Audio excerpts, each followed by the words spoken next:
వ్యతిరేక విధానమే తెలుగుదేశం పార్టీ ఎజెండాగా ముందుకెళ్తోందని టీఆర్ఎస్ ఎంపీ బాల్కా సుమన్ విమర్శించారు. ఎండిన పాలమూరు గుండెలపై కృష్ణానది పారించేందుకు కేసీఆర్ ప్రయత్నిస్తుంటే దానిని అడ్డుకోవటం సరికాదన్నారు. తెలంగాణ ప్రజలపై చంద్రబాబు విషం కక్కుతున్నారని మండిపడ్డారు.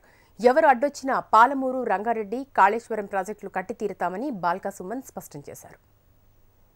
గోదావరి ఓ పారేటి గోదావరి, చుట్టూ నీరు ఉన్న చుక్కా దొరకని ఎడారి మా భూమి, మాది తెలంగాణ భూమి అని చెప్పి ఉద్యమ సందర్భంలో పాటలు పాడుకున్నటువంటి ఆ గోదారమ్మను తెలంగాణ, ఉత్తర తెలంగాణ, మధ్య తెలంగాణలోని బీడి భూములను తడిపి సస్యశ్యామలం చేసే ప్రయత్నం మా ముఖ్యమంత్రి గారు చేస్తూ ఉంటే మరొక్కసారి తెలంగాణ మీద విషాన్ని కక్కుతూ చంద్రబాబు నాయుడు గారు, వారి ప్రభుత్వం, ఆంధ్రప్రదేశ్ రాష్ట్రం నిన్న క్యాబినెట్ తీర్మానం తెలంగాణ ప్రాజెక్టులకు వ్యతిరేకంగా చేయడం, అవసరమైతే కాళేశ్వరం ప్రాజెక్టును, పాలమూరు రంగారెడ్డి ఎత్తిపోతల పథకాన్ని సుప్రీంకోర్టుకు పోయైనా అడ్డుకుంటాం, కేంద్ర ప్రభుత్వ సహకారంతో అడ్డుకుంటామని చెప్పి దుర్మార్గంగా తెలంగాణ రైతన్నల నోట్లో మట్టి కొట్టే విధంగా మరొకసారి తన నీచపు బుద్ధిని, దుర్మార్గపు బుద్ధిని, తెలంగాణ వ్యతిరేక నైజాన్ని, తెలంగాణకు నష్టం చేసేటటువంటి విధానాన్ని కొనసాగిస్తూ నిన్న చంద్రబాబు నాయుడు గారు చేసినటువంటి ఆ దుర్మార్గాన్ని చాలా తీవ్రంగా తెలంగాణ రాష్ట్ర సమితి